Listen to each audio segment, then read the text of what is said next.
What's going on, everybody? Welcome into the Blazers Uprise post-game show. The Blazers today lose in LA 116 to 110. The Lakers shoot 37 free throws. The Blazers shoot 9. And this game was fun and absolutely brutal regarding the free throws, regarding a couple of moments in this game, regarding a couple very sloppy plays. But there were some good performances. NBA debut from Uprise. He looked good.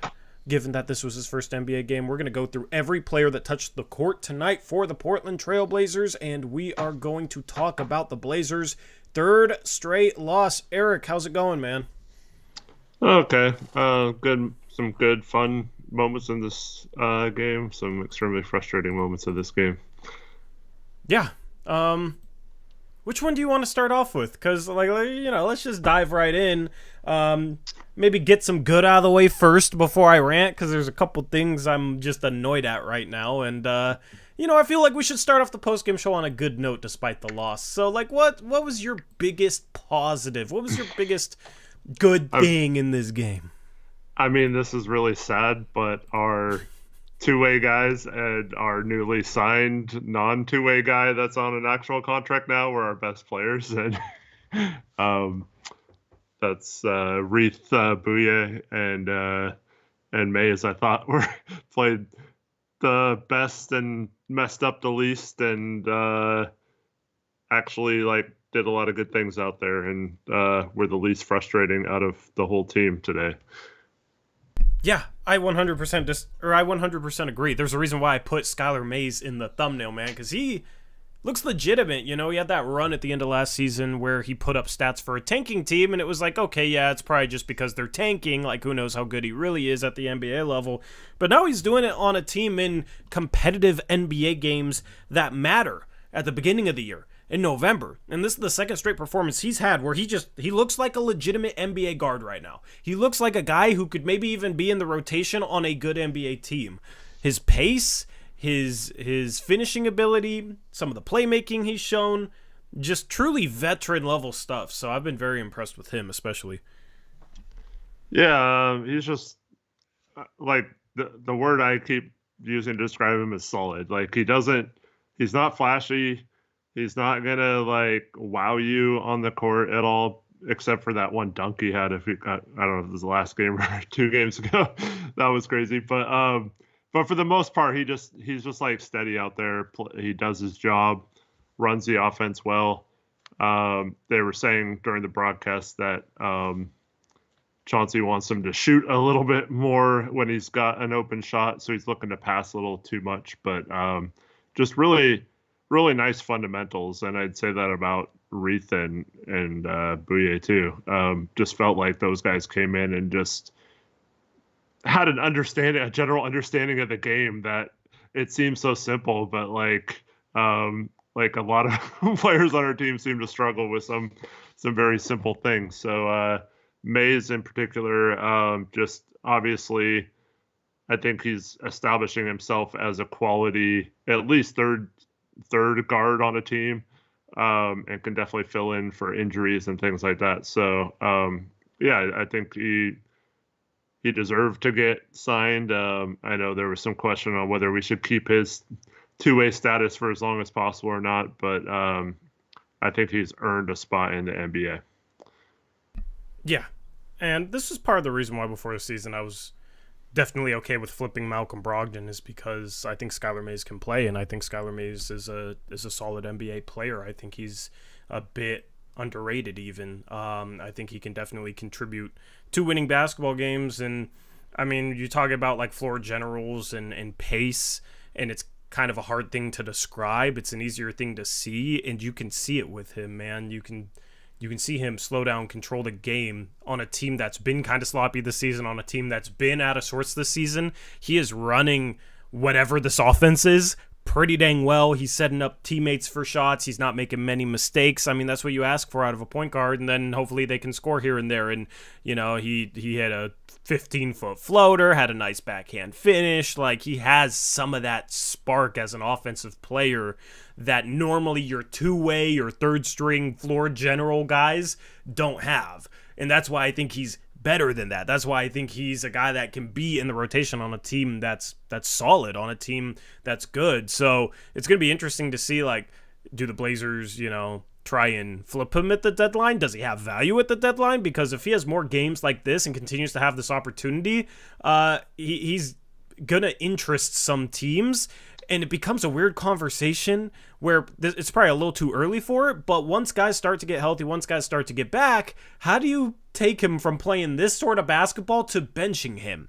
Because I feel like he's too good to not play right now. And, it's only a good couple of games, so if he starts to slide, starts to fall off, that makes the decision even easier. But if he keeps looking like this, man, then the Blazers are going to have some decisions to make. Yeah. Yeah. I don't know if that'll be this season. Because the weird thing is, I'm like, after last season, why didn't another team pick him up?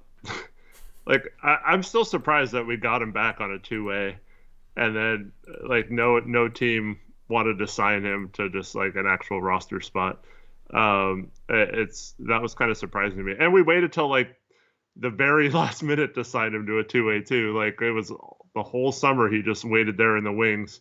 I mean, I'm pretty sure they promised him that two-way spot once the Dame trade was finalized, but it was just weird that I thought he had earned like an actual spot on a team, and I was surprised that no one made a move for him on a minimum contract this summer, because he would have had to have taken that, right? Over a two-way. Yeah, you would think. And you see like Peyton Pritchard get paid the way he did, and it's like, I'm not sure Peyton Pritchard's any better than a Skylar Mays, right? And the alternative could have been for like a team like Boston, flipping Peyton Pritchard and saving money and bringing in Skylar Mays. Like, I think a lot of NBA teams could have used them. I mean, you look at Memphis, who has struggled without John Morant, partly because they lost Tyus Jones, and that's a little bit of who Skylar Mays reminds me of, is a little bit of Tyus Jones, just super solid, will play with a good pace, has a little bit of scoring punch, but will run your offense very, very well and not make a ton of mistakes. So, you look at teams losing those types of players. You look at a Memphis that needed a point guard because of the situation with Ja, with him being suspended, and it's like, man, they definitely missed out. I think it was just a lack of due diligence, and it's nice for Portland to finally have one of those guys, you know what I mean? Because we've talked about working around the fringes of the roster, and the Blazers have really struggled with that. They definitely found a gem on the fringe of the roster in Skylar Mays, because he's definitely an NBA caliber guard. So very impressed with him. Chat, let me know what your thoughts are. Well, another fringe gem they might have found is Uprise. Yeah, so after one G League performance, I was like, screw it, make him the backup center with Robert Williams III out for the season. Because what does he provide, Eric? He provides shooting. And what do we suck at? What are we the worst team in the league at? Shooting. And it's like, every time he shot a three, I was fine with it, even when he missed, and that's rare this season. A lot of times when we shoot threes, it's just kind of like, and then it's a brick most of the time. And I don't know, man. Like, having a center that can knock down threes would be huge for this team, because spacing's been a problem. So, what happened to Ayton shooting threes? I thought he worked on that all off summer season? and does it in practice. He hasn't even attempted a three this year, has he? Nope. I'm not that that's bad or anything. I'm just curious, like, why he's not. Yeah, we'll talk about Ayton a bit. We're doing positive stuff first. Ayton had a I'm not going to go into it yet, but that's a teaser. We will get into one of Ayton's final plays in this game. Duop, what were your thoughts on him, man? Man, I thought he provided some good energy. Super worried about his lack of lateral quickness, but I thought he did a good job of moving his feet. He made up for some of his slowness on defense, and I mean, he's only like 6'9", so he's not like, he doesn't have the biggest size for the center, but I thought for the most part his positioning was really good off ball, and I felt like he had a firm base when he got posted up or something. Challenged some shots at the rim. I thought it was about as good of a outing as we can hope for. He only ends up shooting 4 for 10, but I mean, hit some big threes. It definitely got gassed there in the fourth quarter. Probably had to come out, but I kind of would have wanted him to see that lineup that got us back in the game and cut the lead to 1, finish it out, or at least go a couple more minutes, but they were obviously pretty tired. Yeah, absolutely. So Reith, I think he deserves a consistent opportunity. This is his first NBA game, and stat line wasn't crazy impressive, but he looked confident out there. He didn't look bothered. He ends up shooting 3 for 8 from three. I mean, that's 37.5%. That is far better than what we've shot on the season, and I feel like he could have made more, right? In 14 minutes, he shoots 8 threes. That's a wild number of threes, but they weren't really guarding him. And but he has 3 assists. He has a block. Like, he had a couple defensive possessions that impressed me tonight, where it was like better defense than we saw him play in the preseason or summer league. And if he can provide anything on the defensive end, just with his shooting ability and the ability to maybe drive a little bit, like here and there, and finish, then he's a guy that you could maybe talk about being like a fringe rotation guy. And that's really where we're at right now with all these injuries and with the low expectations going into the season. We just need to find valuable NBA players, however possible. Sorry, ESPN ad. Somebody's pouring fruit punch. I think that is. Drink every time you hear an ESPN ad play out loud during a stream. But as far as Reith goes, like, you want to try and find value out of those two-way spots. We had talked about it. Now there's an extra one. It went from 2 to 3 this past offseason. So even another opportunity to find somebody that can help a team. And maybe it's not the Blazers long-term, but if you're able to use a two-way spot to get a guy that ultimately you end up converting to a main roster spot, and then maybe he plays his way into trade value, which is what Skylar Mays might do, then you basically just manufactured value out of nothing, just out of a two-way spot. And that's what Miami has done so well, and we've talked about them as a shining example for that, and I've always wanted the Blazers to have Skylar Mays start the season on a two-way and now look like this, not even 10 games into the season, and then to bring in Duop Reith, and he's a guy that now I want him to play as the backup center because he provides a true legitimate NBA skill that this team sorely needs, is just has me feeling good about our two-way spots for the first time since they even invented two-way spots. Mm-hmm. And one other thing that was impressive about Reith tonight is so there was a play where he dropped like way back on a screen, and I forgot what happened. I think they got a foul. I don't remember if it was an and one or just a normal foul, and got to the line. And you could tell Chauncey was telling him to do something different on the screen. And then the next play, he played it perfectly, and it was at the end of the third quarter, and they had to take a long Anthony Davis 3, which he bricked, and the defense was just set up way better, and he did, I think, exactly what Chauncey asked him to do during the free throw, which is cool to see him do that on the court. So very impressive there, just to make that adjustment on the fly like that very next play.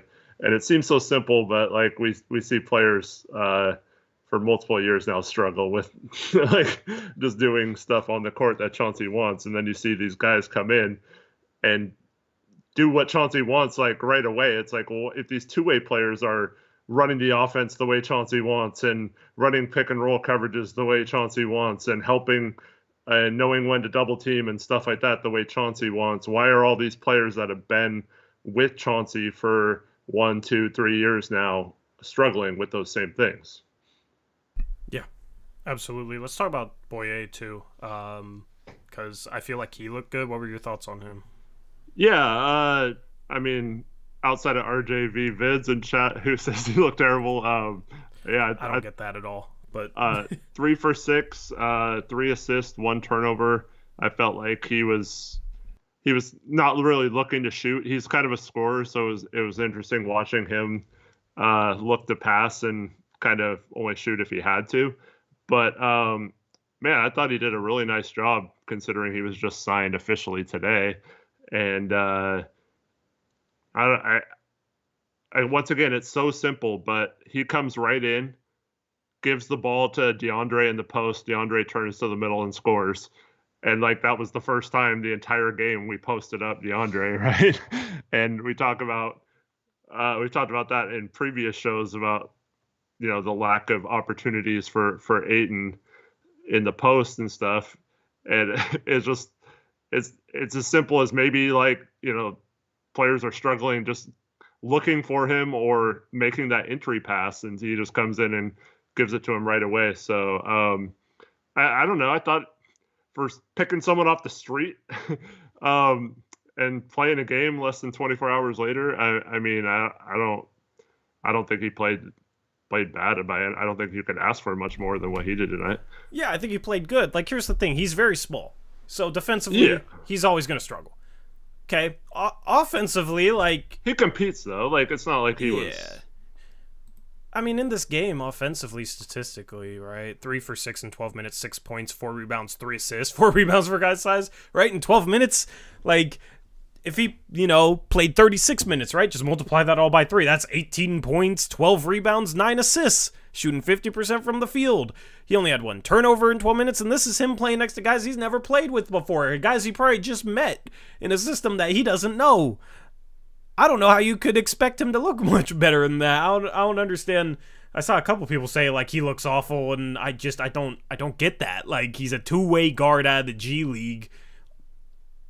Statistically, he was fine. Defensively, yes, he got scored on a few times, but he's small. Like, what do you expect out of picking a guy up off the street out of the G League? Like, if Brandon Williams gets scored on too. That was one of our former offensive G League guards. So most of these G League guards are not good defenders.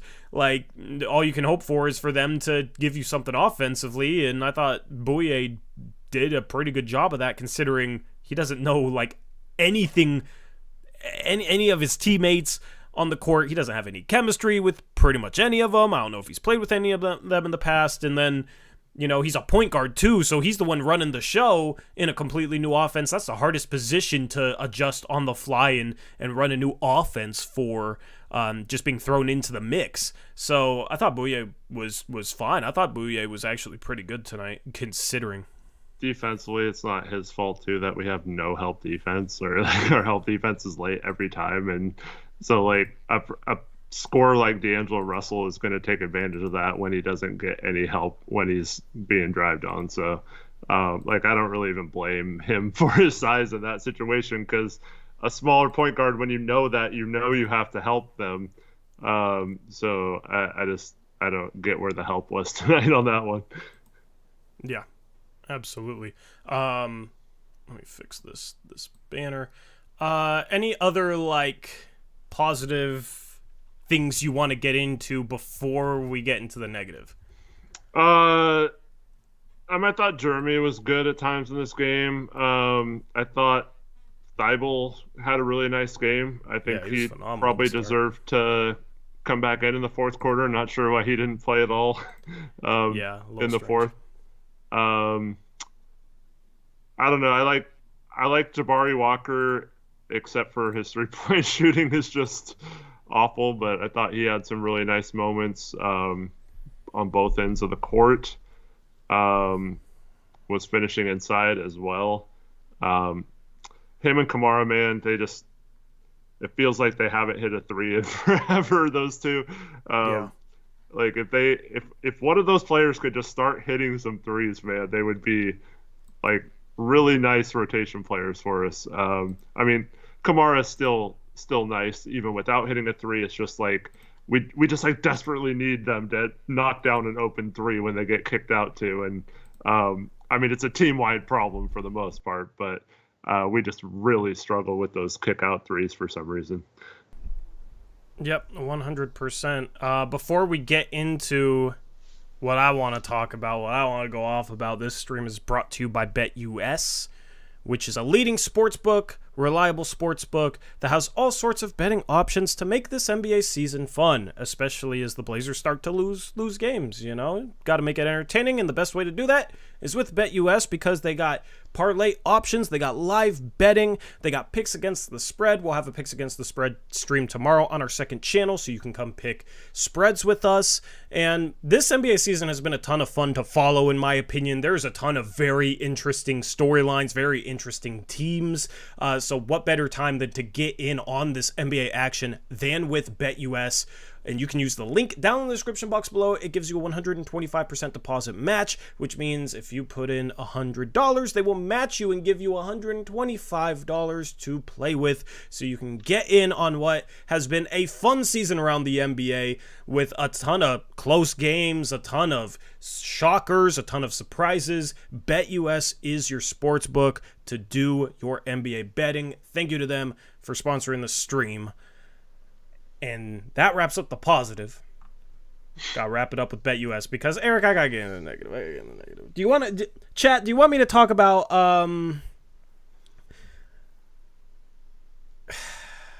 what do I start off with there? Let's get the refs out of the way. Let's get the refs out of the way. We're going to go off on a player. And Yeah. Let's get the refs out of the way. Okay. How the hell are... You're not allowed to play defense in the league. You're just not allowed to play defense. That Rui Hachimura and one. Rui's my guy. Gonzaga legend. But oh my goodness, Eric. That play killed this game for the Blazers.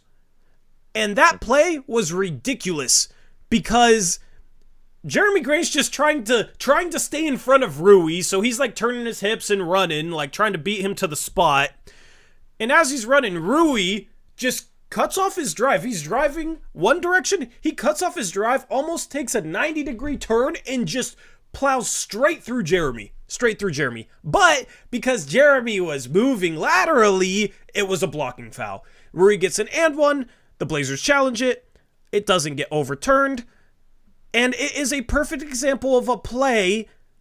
It's a perfect example of the NBA just being broken in terms of how they ref things. Because essentially that play says to me, Eric, Jeremy Grant, you cannot try and stay in front of Rui Hachimura. If he starts to drive, even if he's not driving at you, if he starts to drive laterally, you're not allowed to move laterally. Because if he decides he wants to go through your chest because you were moving laterally, it's a foul on you. Awful call. Everybody in our group chat was like, that has to be a charge, right? I saw Chad doing on Twitter say, that has to be a charge. You said that has to be a charge. I was like, there's no way that's not a charge, because if that's not a charge, you're basically not allowed to play defense. What else is Jeremy Grant supposed to do than try and stay in front of the guy he's guarding? Apparently he's not allowed to do that because the guy he's guarding decided to go football mode and truck stick him. Yeah, I'd understand if he reached in or like I don't know, like moved into him as he was lowering his shoulder, but he's literally just moving his feet and standing there. Like I don't understand how you're supposed to play defense if that's a foul. Like I see a couple of people in chat saying maybe a no call. Like sure, I could get behind a no call there too, but to uphold that call, like they looked at it for a long time too. And you still think that someone driving, completely initiating all the contact, I can't stand that, man.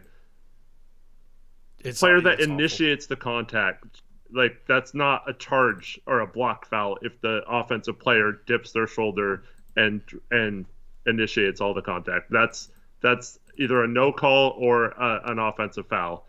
And the fact that he knocked Jeremy over, whether he was playing that up or not, that's a charge, man. There's no way to sugarcoat that. They missed that call. They had several opportunities to look at it and still missed the call, and that basically killed all our momentum right there. It's just a perfect example of what's wrong with the NBA in terms of how they rule things. It needs to be whoever initiates contact more. It needs to be that, and whoever was at the spot first gets the benefit of the doubt. Jeremy was at his spot first. He was sliding laterally. Rui went into him and initiated the contact into him. The spirit of the call isn't that you necessarily have to be set, right? Like if you're going to stand under the rim and try and take a charge, you have to be set. You can't slide into a guy because then you're sliding into them. But if you're just playing normal defense and sliding laterally and the offensive player decides to go through you, that's an offensive foul. Mm-hmm. Or else, why don't guys do that every freaking time? If that's really what the call should be, then if I'm on offense, I'm going to take 2 steps laterally, weave my dribble out to the side, then as the defender starts to move with me, I'm just going to run right at him. Might as well put the crowding my head down too, because it's not NFL, right? You're not allowed to do that for the most part in the NFL because that's a dangerous play, right? But in the NBA, nah, you can go right through a guy. So Murray might as well just put his head down too, since we're going to pretend this is football and you can just run right through the defender. I mean, come on, man. You're not allowed to move laterally. So I guess, maybe Rui is like, why don't I just do this every freaking time if I can get free fouls, free and ones just because I go straight through the guy trying to slide to guard me. Well, when you have Lakers on the front of your jersey, you can, right? 37 free throws to 9. What's your thoughts on the disparity? Well, I feel like they were a little bit more aggressive taking to the hoop. They didn't shoot a ton of threes, at least at one point in the game. They hadn't shot a ton of threes. Mm-hmm. So they were, trying to go inside a lot, and that does lead to a free throw discrepancy. So yeah, I mean, I don't really like to look at just the overall numbers and see that. And of course, we fouled a few times at the end too, so that number gets inflated a little bit. Mm-hmm. But yeah, it'll be interesting to see the last 2-minute report. Does it get generated for this game? Are we close enough with? What is the rule? Is it 5 minutes left if it's within whatever? Or within 5 with 2 minutes left or something. I don't know. But they missed. Kamara had passed to Skylar Mays on a break. The game was pretty much over by then. But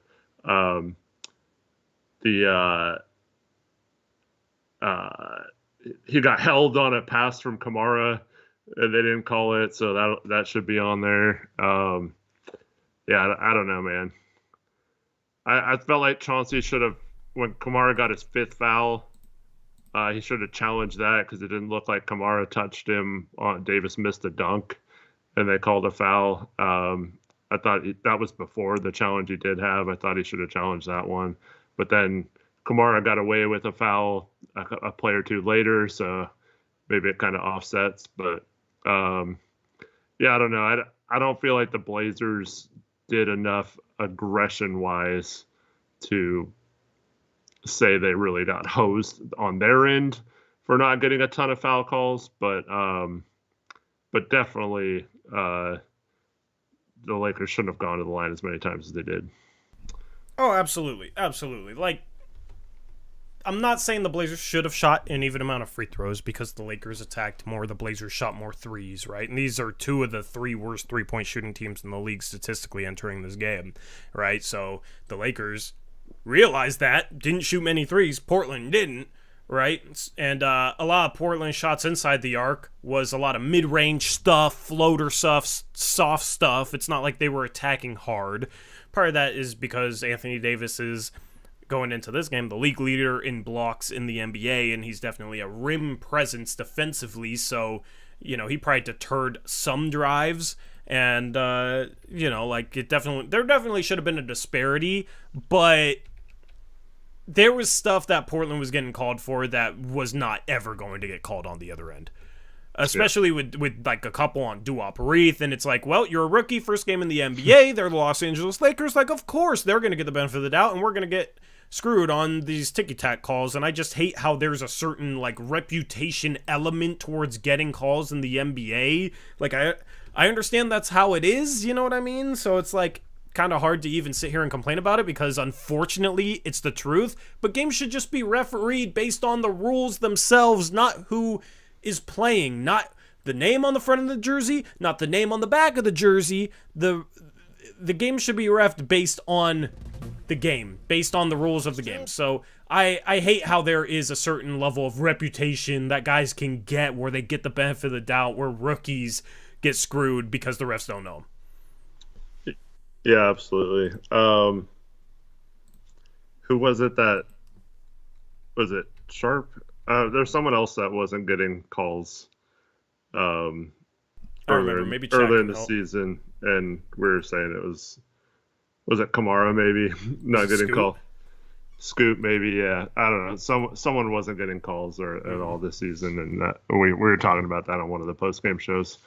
But that feels like so long ago right now because of this long week with no games. But yeah, it's just refs were frustrating, especially you hate to see it too when like you see a bunch of unheralded guys bring this team back and cut it to 1 against the Lakers. And I know they were without LeBron, but it was such a feel good moment to like watch them bring us back from a 13-point deficit and then to see them get hosed by the refs. It's kind of very deflating to see that. Like you wish you could just let the players play it out on the floor.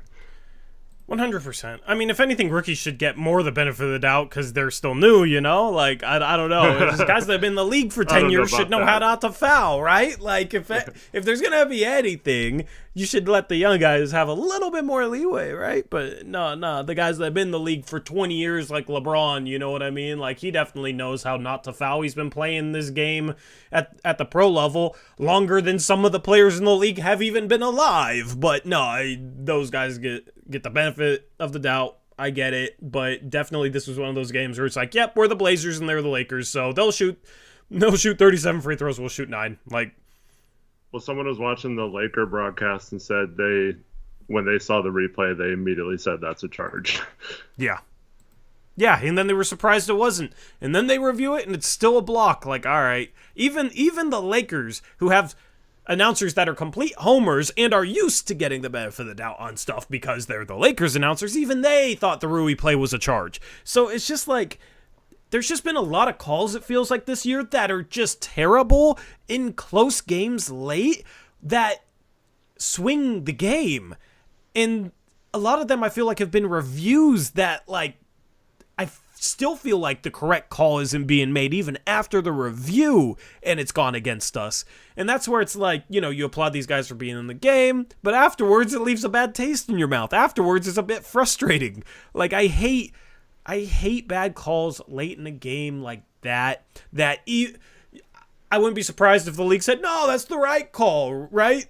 But the problem is the spirit of the rule then. The problem is the way the game is, in the NBA's eyes, supposed to be officiated, because that is not truly what it should be.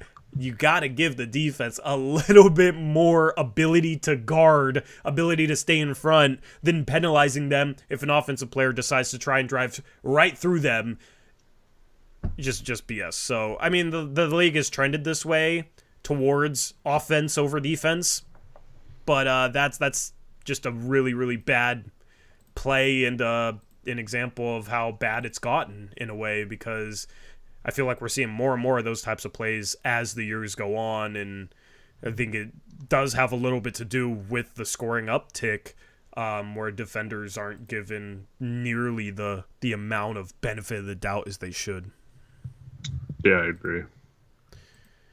All right, you ready to talk about the guy that I want to rant about, because there was a play late that was my most infuriating play of the entire season? Chat, do you know what play I'm talking about? Let's see if chat can guess, Eric.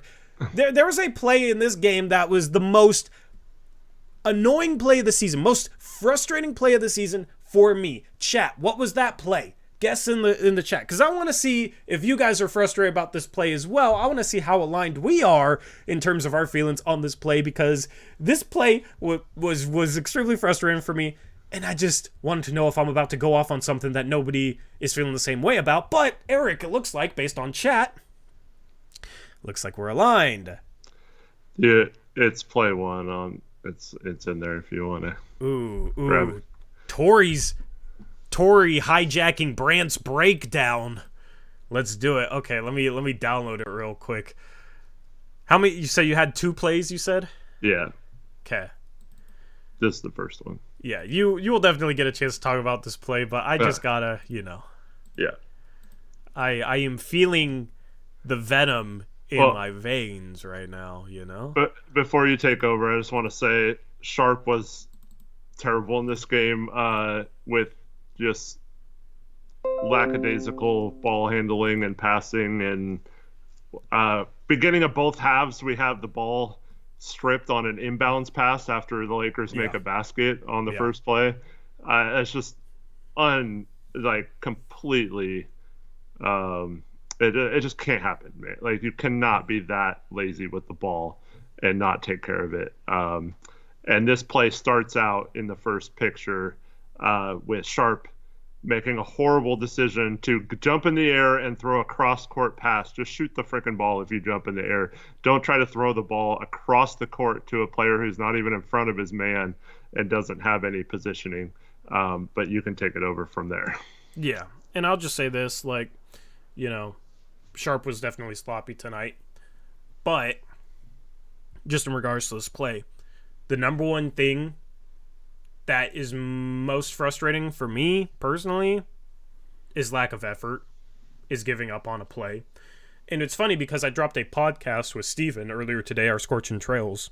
It was a hilarious podcast. I thought we got into Sharp's girlfriend. Like, there's some funny moments on that podcast, so you guys should definitely still check it out. It's on our second channel. But we had a conversation. I was like, I'm glad I haven't had to complain about a lack of effort this year, you know? Like, maybe there's a moment here or there where you kind of question the effort, but overall, I haven't had to sit here and rant on post-game shows about a lack of effort because these guys have been playing hard. So, you know, it's funny how I said that on a podcast that dropped today, and then this play happened. So, here we go. We got this play, this turnover that you were talking about from Shaedon Sharp to Skylar Mays. The ball gets tipped. Look where Taurean Prince is. Look where DeAndre Ayton is. Okay?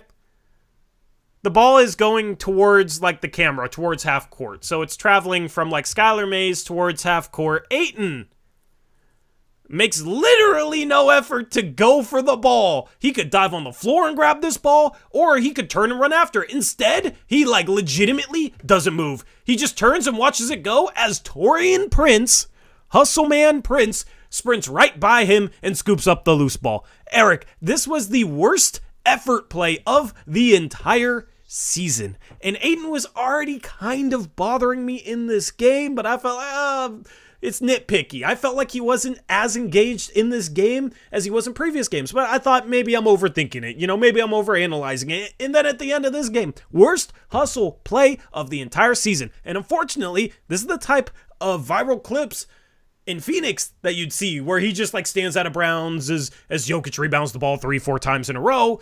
And yeah, this one pissed me off. It'd be one thing if it was in the first quarter, Eric. We'd probably still mention it, but it wouldn't be a breakdown. End of the fourth quarter in a close freaking game, and you're going to give this level of effort on a loose ball? If you guys did not see this play, I highly recommend you go look up the clip. I retweeted it. I tagged my guy, Gabe Guerrero, who doesn't like Ayton anymore because he's a Suns fan, and I figured Gabe would laugh at it and appreciate it because, oh my freaking goodness, just awful.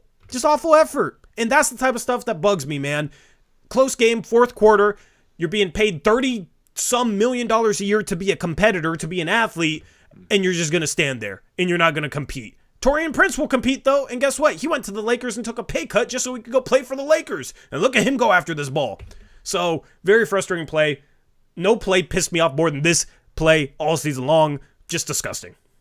If you go to the fourth slide for me, so Ayton's still basically standing where he was by the time he realizes that Prince is going to chase down the ball. And at this point here, if he hustles back, because Skylar's going to run by him. I don't have a picture of it, but Skylar runs by him and Prince kind of sidesteps him and lays it in. If Ayton hustles back, he also could have blocked Prince's lay-in too, but he just slowly jogs up the court, doesn't even try to contest the shot or get back at all. Yeah, just horrendous effort there. Yep, and Kenneth has a comment. Why should he hustle when Billups runs no plays for him? That is exactly the wrong type of mindset to have, my guy. That is exactly the worst type of mindset to have, where your hustle is dependent upon the number of touches you get, okay? Especially when the couple of times he posted up, Eric, there's a play in the second half of this game, early second half. He gets the ball. Okay, we're going to put Borna into a timeout for the rest of the stream. Okay, good job. Not for the rest of the stream, but... No, for the rest of the stream. For the rest of the freaking stream. If he comes back and says anything, just the rest of the stream. I'll unban him after. I'm not dealing with it. So there was a play early in the second half where this dude catches the ball, has good position, was a good seal, to his credit. Good seal. Catches the ball like 3-4 feet away from the rim on Anthony Davis, and instead of trying to go at him, he elects to shoot a 7-foot fadeaway. Just a rushed, falling away 7-foot fadeaway. And it's like you got this physically dominant center who's being paid a max contract, and when he catches the ball 3-4 feet away from the rim, he's shooting a 7-foot fadeaway and badly missing it. That's just soft, man. That's just soft. But guess what? He didn't mess up his finishing numbers. He didn't mess up his percentage from 0 to 3 feet because he caught the ball 3 feet away from the rim and shot a 7-foot fadeaway. So it only affects his mid-range numbers, right? So all the talk last year about Portland needs a dominant finisher, and look at DeAndre Ayton's finishing numbers. And what did I say all season long? His finishing numbers are really good because he doesn't try and finish if there's any sort of defense around him. If there's any defense in front of him or any defense close to him, he's going to shoot an 8-foot floater. He had one of those in this game where he could have maybe gotten to the rim, or he's going to shoot a mid-range, likely fadeaway. And he had one of those in this game. It's just like, this dude is physically dominant. I know it's Anthony Davis, but what better thing would there be than to get Anthony Davis in foul trouble in a game where the Lakers don't have LeBron, in a game where Anthony Davis dominated this game on both sides of the floor? Like, go at him. And if you're paying a dude a max contract and he's as big and physically talented as DeAndre Ayton, he should have the confidence to go at him, even if he gets blocked. But he didn't. He shied away from him. And that's the type of, that's like why I did not like the talk around DeAndre Ayton from a lot of Blazer fans in the past year or two, where they acted like he was some dominant force. He's not a force at all. Now, this is the first game where I've been like legitimately bothered by his play. Like first game of the season, he didn't do much, but offensively, he isn't having a ton ran for him, and he's done a good job rebounding the ball, right? He's been one of the best rebounders in the entire league, and then he's been solidly efficient, and there are times where I'm okay with him shooting a mid-range shot. He's a good mid-range shooter. There's situations where he should be shooting the ball from there. But this game, it didn't seem like he was as engaged rebounding-wise. 7 rebounds in 34 minutes, like, wasn't as much of a force on the boards. Now, the Lakers didn't get a ton of offensive rebounds, but I thought defensively this might have been one of his worst games of the season. Like, there's just times where he was reaching, times where he wasn't getting to his spots. Like, I didn't feel like he was the rim protecting force that he had been earlier this season. And then offensively, like, you know, he ends up going 6 for 10, so no complaints about that. But there's just a few plays where it's like, man, just go at them. Go at them. You're DeAndre Ayton. It shouldn't be a situation where we're paying a dude a max contract where he plays 34 minutes a game. It's like, oh, well, you know what? He had a good game because he was 6 for 10 and had 12 points in those 34 minutes. By his standards, like, okay, yeah, that's fine. We're paying him a max contract, though. For what? The thing is, I was okay with the Ayton trade because I thought Portland was going to bring him into Portland and, like, try and get more out of him than he was in Phoenix, right? Like, try and develop him into a star caliber big that his physical tools suggest he might be able to be. But instead, we've gone literally the completely opposite direction, where we utilize him less. His scoring, compared to Phoenix, is far less. If we're bringing in DeAndre Ayton to do this, why didn't we just keep Yusuf Nurkic at half the cost? Why are we bringing in a dude on a max contract where we are sitting here saying, well, he got 12 points, it's okay, where he doesn't rebound the ball, his defense isn't good, and his hustle is ass, and he doesn't take the ball strong to the rim if there's any defense around him? Just frustrating stuff, man. Yeah, I mean, I don't know. Like, he was okay. A couple times Sharp found him with some nice passes around the hoop when he dove straight down the middle, and he had some nice finishes in traffic. But yeah, I don't know. Like, his hook shot into the middle is fine in the post, but yeah, I hate the fadeaway out of a post when you have good positioning. That's always going to be frustrating to me. Yeah, if he's stuck like 10 feet away and like tries to back down, then turns to it, fine. When he's 3 feet away from the rim, dude, come on. And this is the biggest problem to me. I I don't even know how this is possible, Tori. How many games have we played now? 9? 9. Okay. Without looking it up, how many free throws has he shot this year? It's bad. I would If guess. you don't like, know in chat, guess. Like, don't look it up. Don't cheat. If you know the answer, don't say. I don't know the answer. My guess is 12. 12 in 9 games. Yeah. That would be pretty good. It's 3. He shot 3 3 in 9 games. Yeah. 3 He's 3 for 3 in 9 games. Yep. 3. Yeah. So, I mean that just proves that he's not being aggressive at all. Like I don't even know how that's possible. Like to. Dog, shoot, Eric, like, you 10 could times get shoot. more than 3 free throws in 9 games. Are you freaking kidding me? I said it was bad, and I thought it was 12, and it's literally 4 times less. Yeah. Bro, like, I mean, I don't even remember him shooting those 3. I don't even know what game that was. But how is it only 3? How is it only 3, bro? That's just baffling to me.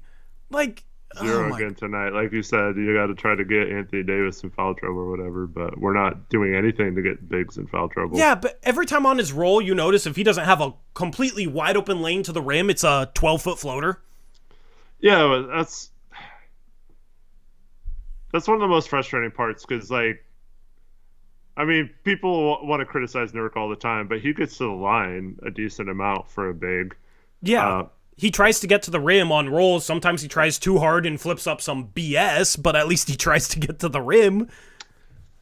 Early in Ayton's career, he used to have a really nice spin move baseline.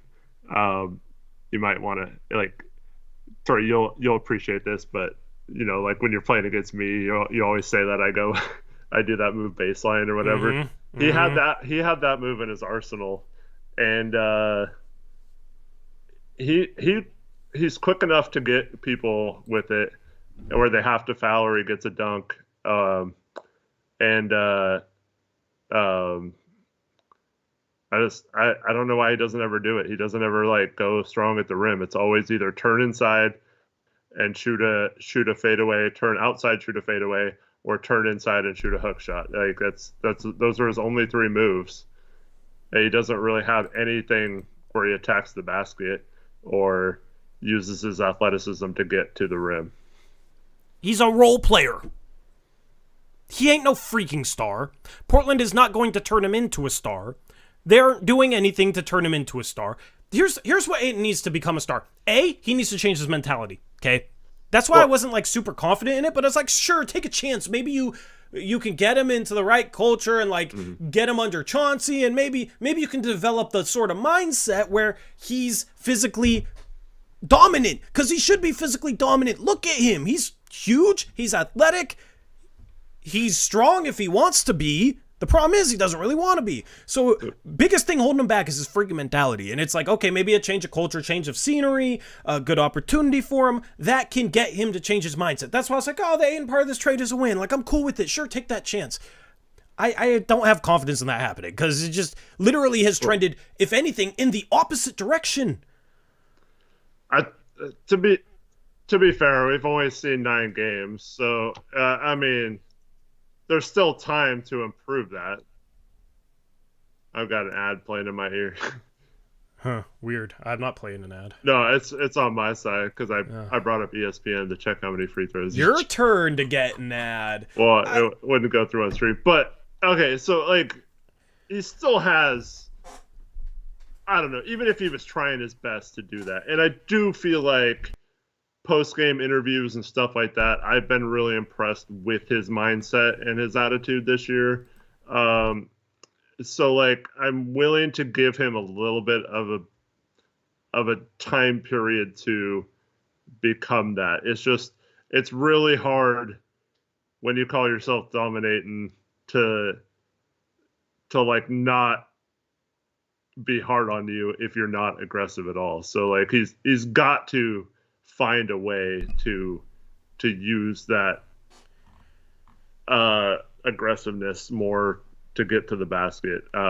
So hopefully that's something that'll happen in the near future. But it's really hard to just stop playing that way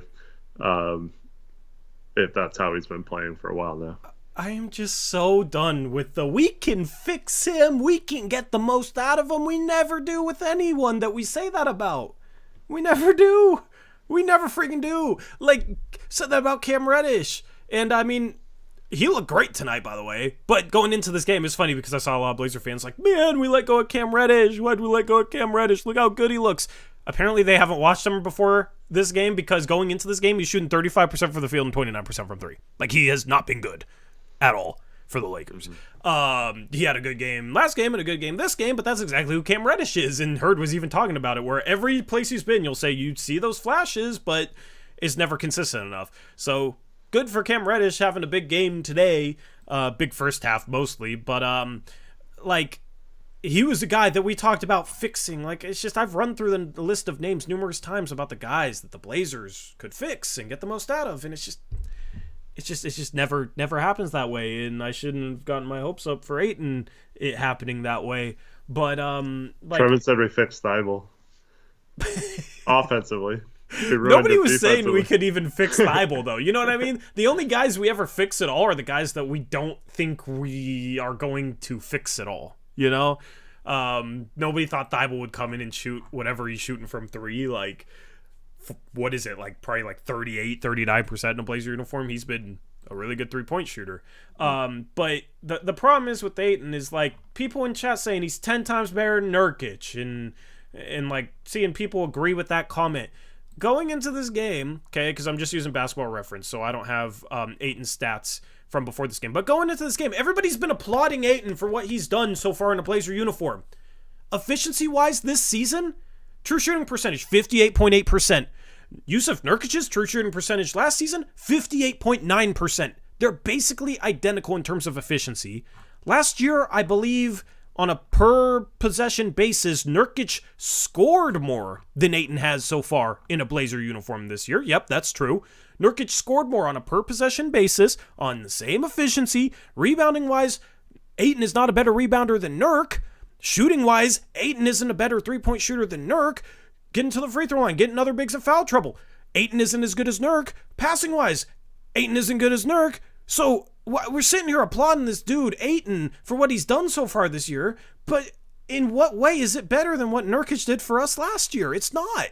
It's not. It's just the shiny new thing. There's literally no statistical argument for what Ayton has done in a Blazer uniform being better than what Yusuf Nurkic did in a Blazer uniform next year, right? If we had dealt with Ayton for, 5 years and then got Nurkic, it would be, Nurkic is fun, Bosnian Beast era 2.0, right? Like we did when we got Nurkic, when everybody loved him, even though he still had all the same flaws. He was just the new thing, right? So I don't understand the whole argument that Ayton is better than, 10 times better than Nurkic. You can make the case he's a little bit better. I'll even go out there and agree with it. Sure, Ayton is a little teensy bit better than Nurk.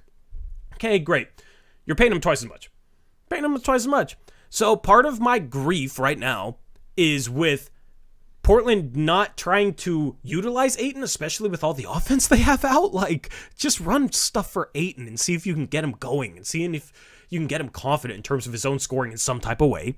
Okay, so part of the problem is Chauncey, in my opinion. But part of the problem is this dude, Ayton. How do you have 3 free throw attempts in 9 games when you're playing 32 minutes a game? That's absurd. That's like Myers Leonard block numbers that one year where Myers Leonard played 30 games and had no blocks all season long, despite being a 7-footer who with decent athleticism. There's just no way. That shows that he's not being aggressive enough. He's not taking the ball strong enough. He's settling too much. And he's been better on the boards, but that's starting to slip. He had that awful effort play in a close game in the fourth quarter tonight. But, because in an interview he said, he sounded unselfish. We're going to give him the benefit of the doubt? I don't know why people think the Ayton thing is going well right now. I don't understand that at all, because I don't think it is. I mean, outside of that play tonight, I don't feel like he's I mean, I was at the end of the Memphis game, or I think it was the end of the Memphis game where there was a couple plays he got beat on in the end of a close game. But I don't know. I think we're a little overreacting to one play. I think he's been fine overall. I mean, but he's still on a max. I haven't ranted about Ayton like all year.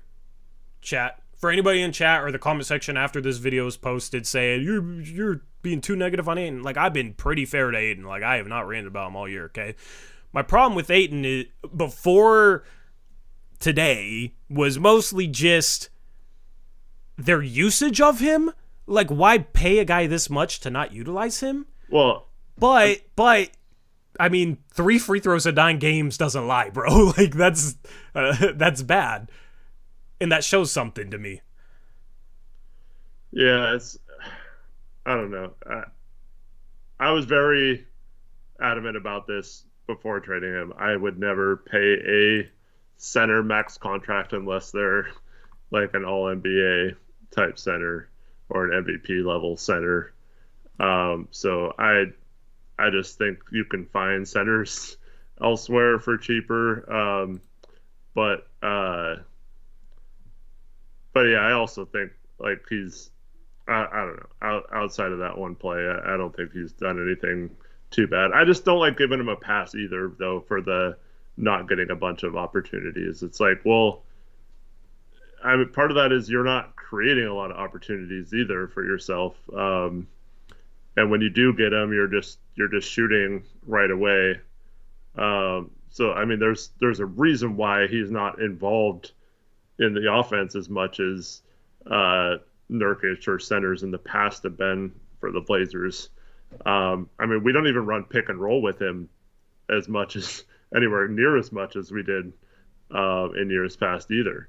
So like there's got to be a reason why we're not doing that, whether that's he's not setting as good as screens or he's not as good in the role or what. But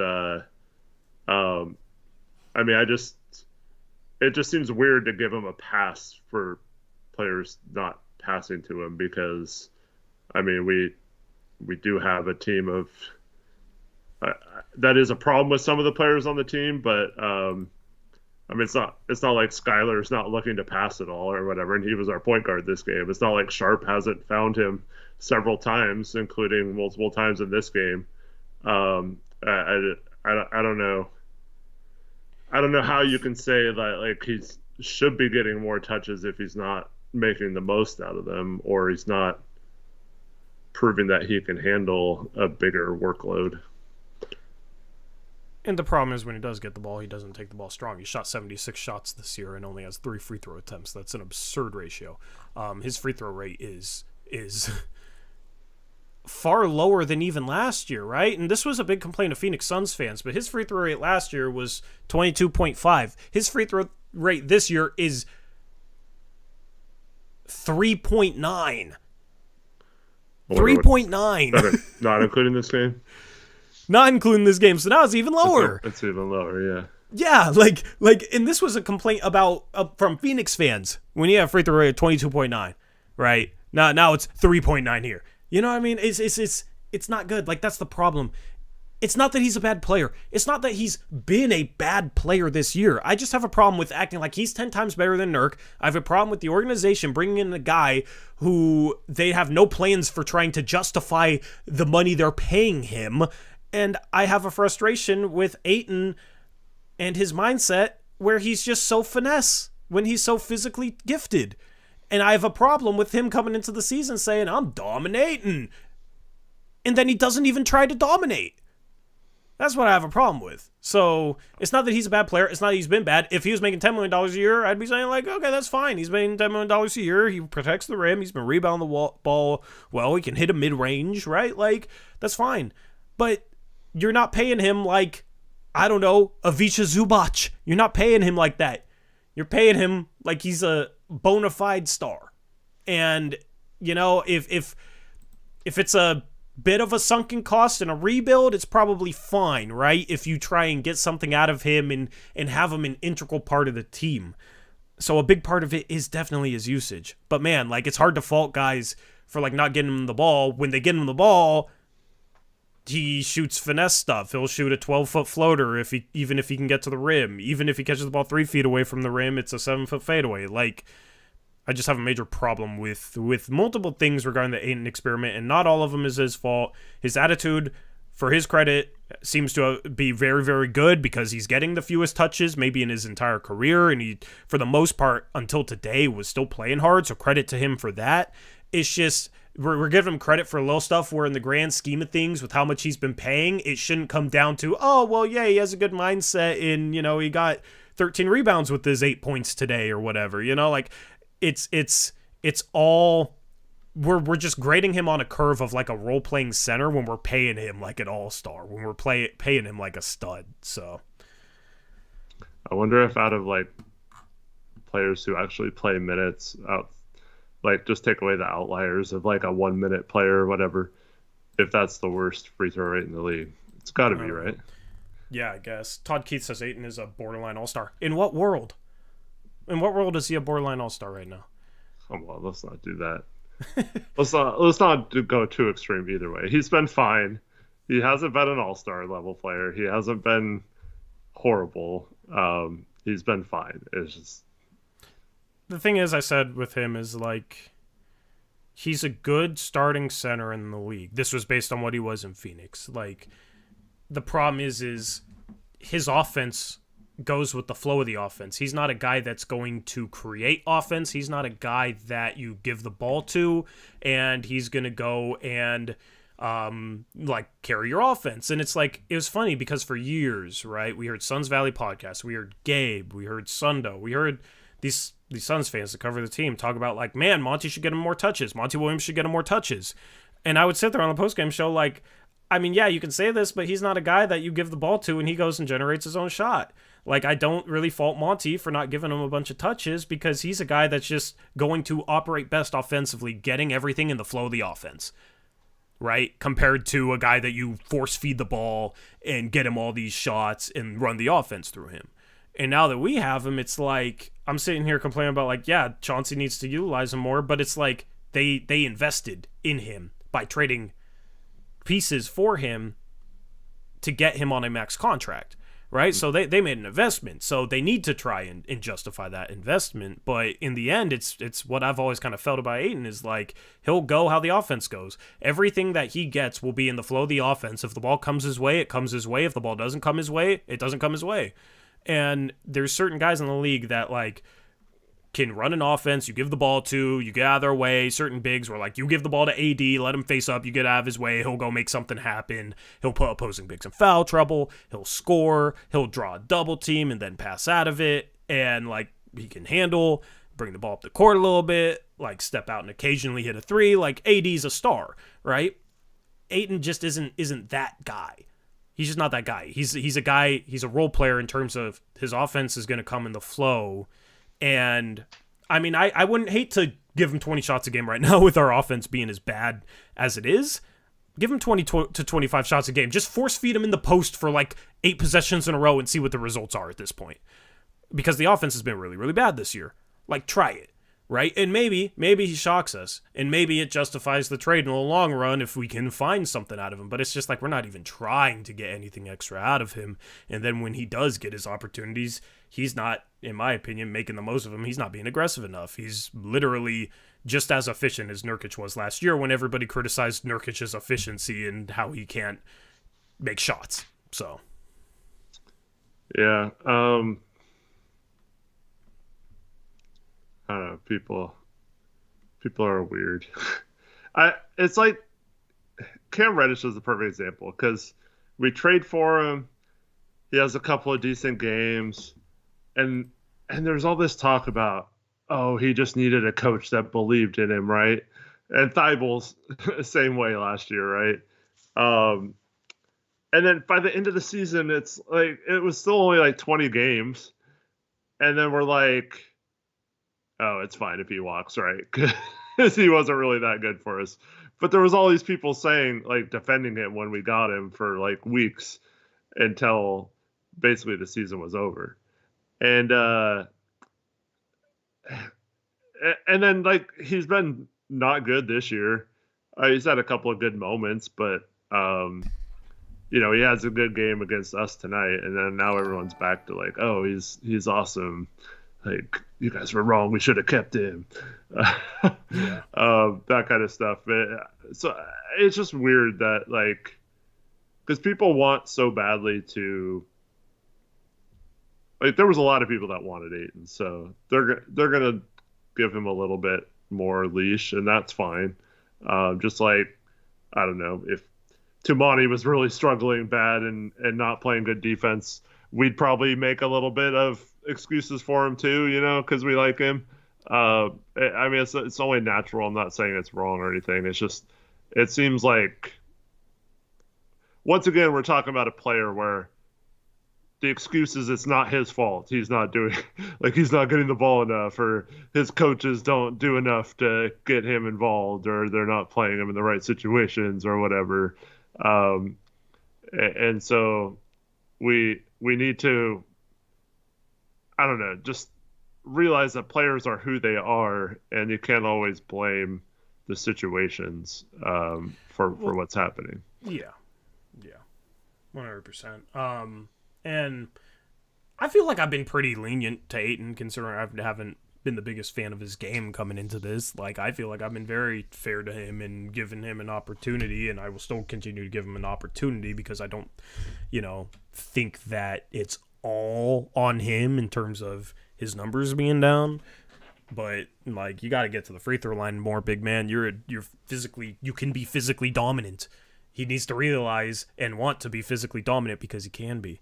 And until he plays like such, even though people say that's not his game, well, it should be. Like, that's kind of the problem I have, is it should be, man. He's so freaking physically gifted and he's skilled. Like, he could be so good, which is why I was okay with the gamble. So it's going to be frustrating to me until, he kind of changes his mentality, plays, like, goes harder, gets to the foul line, goes at defenders, catches the ball 12 feet away from the rim and tries to attack the rim when he has a lane, tries to dunk on someone. Like, that's the type of stuff I need to see more out of him. And that's the type of stuff he has to do to take his game to the next level. And he's just doing it less. And, it's just, yeah, in the end, it comes down to, like, statistically, right? If I feel like I might be biased or being too hard on somebody, I'll just go to, like, okay, what are they doing statistically, right? And there is some noise with stats. Like, you can't just take stats and make it the end-all, be-all. But if I feel like I'm being too lenient or too nice towards a guy or too mean towards a guy, I'll just go look at the stats and say, what do the stats say? I mean, the stats say he's no more efficient than Nurkic was last year. Stats say he's not a better rebounder than Nurkic for his career. He's been worse. This year, maybe you could say he's a little better than Nurk was last year. I think it's pretty much a wash. And then, like, three-point shooting, passing, he's no better there. So in the end, it's just, man, what was the point if this is what it's going to be? So going forward, it has to change. We have to utilize him more. We have to design more stuff for him. And he has to be more aggressive. He has to be more aggressive. It's like you got this new, fresh opportunity where you could maybe get more touches than you got in Phoenix and have more of the offense ran through you. When you get your touches, make the most out of them. Don't just settle. Go it, guys. So there's just the regression in terms of the aggressiveness offensively when he does have the ball is what really kind of spooks me right now. Yeah, and I mean, people are saying, like, this is a lot for one to go off on someone for one play. But when you have the reputation of not hustling and not giving effort at times, I mean, it is problematic to watch you just stand there, watch the ball go right by you, make no effort to get the ball, watch a player come from the opposite side of the court, chase down the ball before it goes out of bounds, and then still basically jog and lollygag back on defense instead of hustling back and getting into play. Yeah. And you can say that's one play, but it is a problem in a close game, fourth quarter. You give that kind of effort. That's like you were trying to say, that's a mentality thing. That's a mindset thing. Like a hustle player, like Tamani's not standing there watching the ball go by him, right? So like we're not sitting here giving Tamani crap for like missing a 3-point shot or something or shooting horrible, like because uh like he's not giving up on that play, right? He's either gonna chase down the block Yeah. or at least go or try to, Yeah. or he's gonna beat Prince to the ball, or he's gonna dive on it when it goes by him initially to make it so it doesn't even get to half court or whatever. So like I don't know, it's just it is frustrating watching a player just give up on a play in a close game, and it like one play doesn't cost us the game or whatever, but it's frustrating to watch because this team, for me, I just want to watch players compete, try as hard as they can. If they lose, I mean they're missing 4 of their top 8 players. Yeah. Like I can't blame them for losing. But if I see this kind of stuff, like that's going to bother me this season, and it might be unfair. I don't really care. That's just how I look at it. I'll go to bat for any one of these players that is giving maximum effort, and not giving up on plays like that. But when you do that, man, it's hard for me to like defend you on a post-game show. Yeah. So again, people probably say I'm being too hard on DA. That's fine. I don't care. I want him to be more aggressive. There's no excuse for shooting 3 free throws in 9 games. The regression offensively is partly due to he doesn't have Chris Paul throwing him lobs anymore, Devin Booker throwing him lobs anymore. Part of it is he might be being featured even less than he was in Phoenix, so part of it is definitely situation. It's just that's a failure on the front office's part, where what would you bring the dude in for then if you just are going to have him as a glorified rebounder for the most part? Because that's basically what he's been. He's averaging, 11, 12 points per game, not shooting free throws, like not really much of a passer. It's not a 3-point shooter. So I just don't really understand the purpose of which the Blazers brought him in and what the Blazers envisioned for him, because I have a hard time seeing Joe Cronin and Jody Allen wanting to pay a max contract to DeAndre Ayton if this was the offensive production. I feel like they had grander visions for him, and if they didn't, then I just don't understand why they made the move in the first place. Well, the other thing to me is, like, I guess we're okay shooting the 3 tonight. What, like 35, 36% for the game? Yeah. We got hot late, yeah. So that was fine, but like we've been a horrible shooting team all year, right? Mm-hmm. So, like, to me, you watch someone like Tamani come in and, like, first possession he's in the game, he, like, gets an offensive rebound, right? And several times in this game, he got tipped the ball or got an extra possession or whatever for us. And, like, Aiton's in these lineups where we're missing all these shots. Like, he should be absolutely dominating the offensive rebounds and getting a bunch of easy, cheap putbacks. But, like, he's not – he's, like, often stuck in the mid-range just standing there, and he's not really in a good position to get those rebounds. Which, I mean, like I said, the season's still young. He still has time to maybe he just hasn't had enough time for this stuff to hammer home yet. The trade was late in the offseason, so it's not like he had months to prepare with Chauncey or whatever, like working with him all offseason. So, yeah, I don't know. I just want to see a little bit more. Like, I love the attitude. I want to see the on-court actions match that attitude just a little bit more, and I'll be happy with it. Yeah, play with force. The problem is that one play today, yes, it is harping on one play, but it just says to me he didn't care enough about winning or losing this game, right? Like, as fans, we're sitting here like, oh, we're probably going to be taking whatever, but as athletes, you should always be competing your best.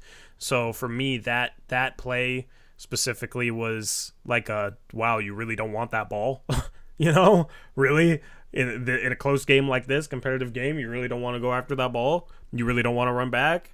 So that's the type of stuff where I've given him a pass because I do think some of it is a product of his situation, and like rebounding wise, he's been better than ever. So like that's a plus, and it's not his fault that Indiana gave him a max contract, right? Like, he's going to take whatever a team will pay him, even if it might not be worth it for the team. And Indiana gave him a max offer sheet, so he took it. Of course he did, right? So, contractually and usage-wise, it's more of a organizational complaint. But, man, do you want to win? Like, there's just so many plays where it just feels like I don't know. He doesn't want to take it at defenders. He's not he's not going to dive for that ball. He's not even going to run after that ball. Even if he didn't dive for that ball, he could have ran after that ball and saved it. And even if he didn't do that, he could have ran back and blocked that shot. Like there's 3 opportunities for him to give effort on that play and he didn't. And it's just, I don't know. He's saying the right things and he's playing hard on the boards and his effort hasn't necessarily been bad. It's just like he doesn't, just feels like he doesn't want to dominate. And that's what bugs me, because you can't say you're dominating and not want to dominate. So I want him to dominate. I freaking want him to dominate, man. That's all I want him to do. I just want him to not have a quarter of the free throws that Tamani Kamara has shot this year, even though he's played in like 50 more minutes than Tamani Kamara, so anyway, Ayton, frustrations out of the way. Chat, you can give your final thoughts on it, but I want more out of him. And some of that's on him, some of that's on his mentality, some of that's on Chauncey, some of that's on guards feeding them the ball a little bit more. There's a bunch of things that go into that. Anything else that you wanted to say on it, or you want to move on, Eric? Let's move on. If you want, this might be a good time to bring up the second play before we Yes. Second play of Brains Breakdown is loading.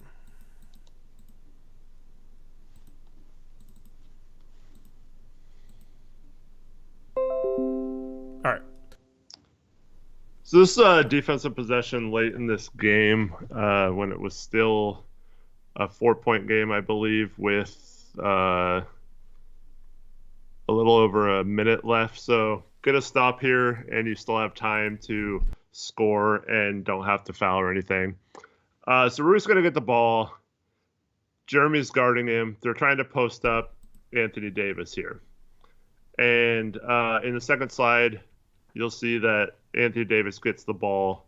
And by the time he gets it, Ayton does a really nice job of extending him out. So he basically catches it near the 3-point line. Now, this right now, your defense is set up fine. I hate double teaming here because he's not close enough to the rim to do anything. If he wants to shoot over Ayton here, you live with the results of that play. If he makes it, you say there's nothing you can do about that or whatever. But Jeremy's going to end up double teaming him here. And in the next slide, you see that Rui just dives right where Jeremy was supposed to be. Mm-hmm. And Anthony Davis is good enough to just throw it right over the top of Ayton and Jeremy to a wide open Rui, and Skylar's got to be in position there. If they're double teaming, he's got to know that he's the help, so he's got to be there. But once again, it's a guard trying to rim protect, in the way our defense is set up. So I hate double teaming there, especially in that situation. Ayton, one-on-one had been playing decent defense, especially when Anthony Davis didn't catch it close to the hoop. So just really bad decision, in my opinion, to double team Anthony Davis here and leave the lane wide open for a Rui drive. And we have our 2 guards as our help defender. Our 3 forwards are out on the perimeter guarding players. It's just completely backwards. Yeah, 100%. Just bad double team. And Grant had some pretty bad defensive moments in this game. Like, he got on fire late, and offensively lately he's been really, really good. But Grant, to me, is just an offensive player. He's not a defensive player. It's funny because his reputation has completely flipped for me in the past 5 years. He'll make a good defensive play here and there, but far too many mistakes. This is definitely a mistake. And somebody asked if it's a Chauncey or Jeremy mistake. I feel like it's a Jeremy mistake, but who knows what Chauncey told him. It didn't seem like Skylar Mays was ready for this double team at all, because with the ball over there, Skylar Mays should have already had one foot in the paint. Like right now, he should have already had a foot in the paint. So Yeah. he wasn't ready for this. He wasn't ready to make this rotation whatsoever. So, if this is what Chauncey wanted, then that's just kind of foolish by Chauncey. It's like you got DeAndre Ayton in part so that you didn't have to overreact to like Anthony Davis having the ball 15 feet away from the rim, because Ayton is big and can move, right? So just another thing that goes back to like, okay, well, why'd you bring in DeAndre Ayton if you're going to give up a wide open dunk because you're worried about Ayton guarding AD? Like, AD's going to get his regardless, you know what I mean? So you can't give up wide open dunks. You can't give up this, especially late in a close game. That's just a backbreaker, man. So bad play by Jeremy. Jeremy, I feel like there is multiple different plays that you could point to in this game where he just got beat off the dribble, or didn't close out, or just had lackluster effort on a couple of defensive plays, and that's especially frustrating because he's getting paid a bag too. He's getting paid a lot of money to be a two-way guy, and right now he's bringing it offensively. It's nice to see him, hit shots the way he's been hitting shots lately. This team needs the scoring. 8 for 17 tonight, 23 points, and he's been rebounding a little better than last year. I felt like he kind of got a little bit of grit to him late, where he grabbed a couple of rebounds and like actually went after him. It's just defensively, I just wish he brought more of an impact. Just watch the way Tamani Kamara, who's a rookie, just watching the way he defends and comparing it to Jeremy, there's just a difference. Because Tamani gets to his spots quicker. He doesn't make as many mental mistakes.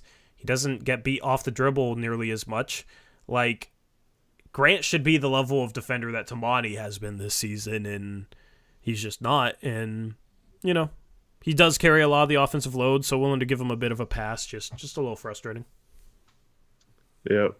Yeah, I'm not sure who to put this on. There was an interview with Chauncey that they played during one of the timeouts, in which Chauncey said that he was going to initially see if Ayton could handle Anthony Davis by his own, and then adjust accordingly if we needed to throughout the game. So yeah, I'm not sure if Anthony Davis having a pretty good game led to this, but you have to know the difference though between him catching it in the post and him catching it 15 to 20 feet away from the hoop. You have to know like where that double team is supposed to come from, and this was just a killer if you're trying to get a stop down late in the game. Yep, absolutely. Shout out to a couple of messages we have to thank here. Shout out to Chris S., member for 33 months. What's up, Chris? Says, who gets the credit for our two ways being so good, and why is it Mike Schmitz? Because he's the only one I'm inclined to like. Thank you, Chris, for the message. Yeah, I mean, Jamari Bouye, Duopere, like, those guys could definitely be Mike Schmitz targets there. Eric, what do you think? I don't know. I still think it's weird to have older guys on two ways. Yeah. And Bouye is not that young either. But yeah, I don't know who to give credit for, but ultimately all the credit or all the signings and stuff flow through Joe. So ultimately, I think you got to give him credit if any of the two ways pan out, because he either signed them or did a good job of listening to his assistant GMs. And either way, I think that's worthy of credit. So I thought the Bouye signing was pretty good. And so I have to give Joe credit for it ultimately. Yeah, basically, they need guys that can hit shots, and Reith and Bouye are both guys that can hit shots. So, it's kind of sad that we have to bring in two-way guys in order to have some shot making on our bench right now, but a big part of that is definitely due to the injuries. Yeah. But it is something that we talked about before the season is something we could be severely lacking. It's just that shot making ability, and it's the one thing that is really a problem spot for this team right now, in my opinion, is you don't have a lot of space, and maybe that's something that's detracting from Aiton. Is there's not much space down there, not many kick out options. If there is help defense, the paint isn't super spaced. A lot of times it's clogged. Like, so maybe that's an excuse if you want to give another one to Aiton, just for having a downtick in numbers since Phoenix, where he definitely had more shooting.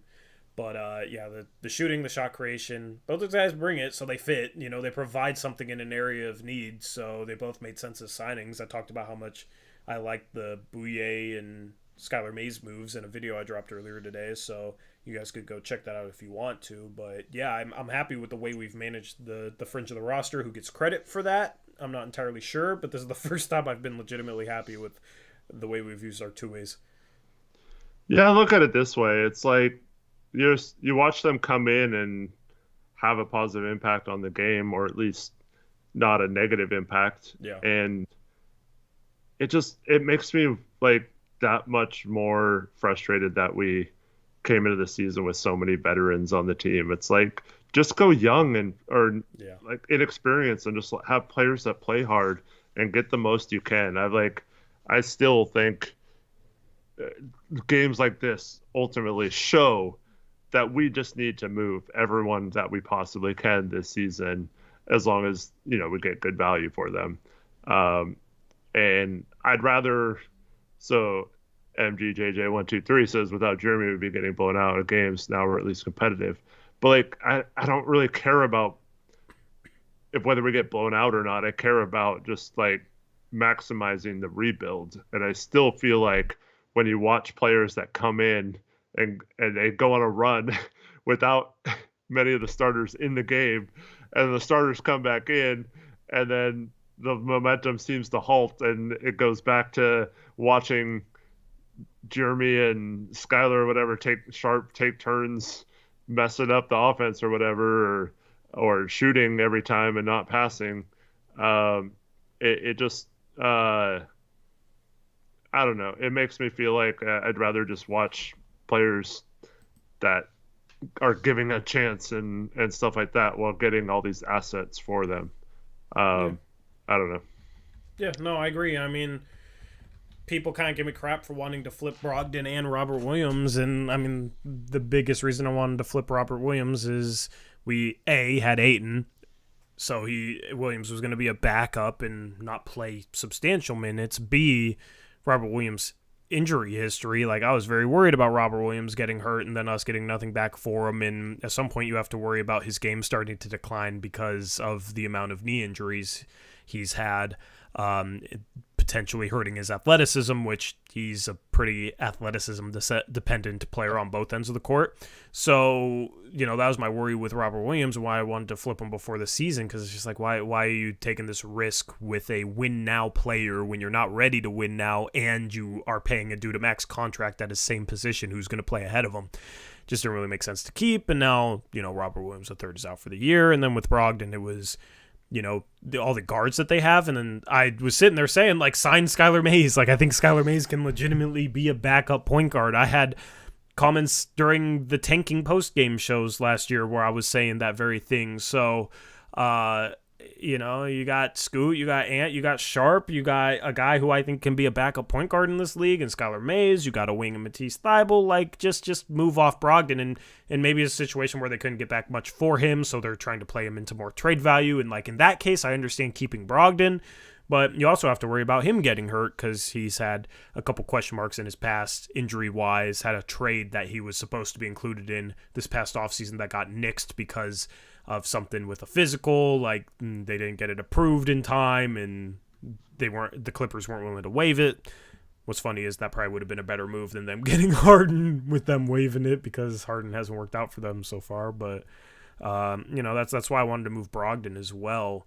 So I think you've kind of seen both those things come true in a way. Unfortunately, Robert Williams III is out for the season. Hate it for him, and then you see Skylar Mays absolutely balling right now.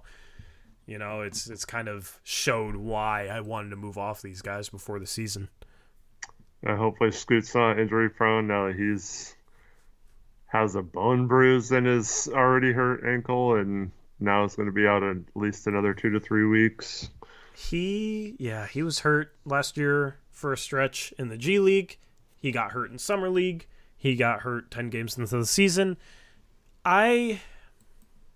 You asked me on a previous stream, am I worried about his ankle, right? And I wasn't worried about his ankle until like something else happened. Now it's a bone bruise. I'm still not like worried about him recovering from this specific injury, but I am worried about him being injury prone in general.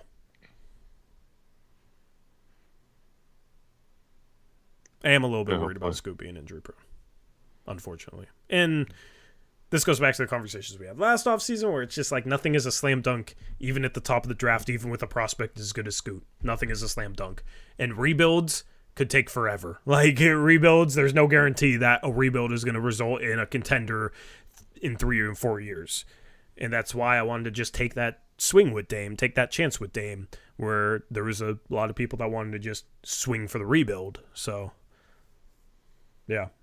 I mean, hopefully Scoot's able to be healthy, though. Hopefully it's just kind of early career problems that don't mean anything in the long term. I mean, fingers crossed for that because we need Scoot to develop. We need Scoot to be healthy, so. Yep. Hopefully he gets back on the court, and we're still over a month away from Simon's possibly returning as well. It's going to be a long month. Yeah, absolutely. I was so hoping Scoot would be ready to play tonight. I know. I wanted to see him play against Dame, and it sounds like that's not going to happen, at least the first matchup. So, yeah, that kind of sucks, because that's on the 26th. That's 2 weeks from now.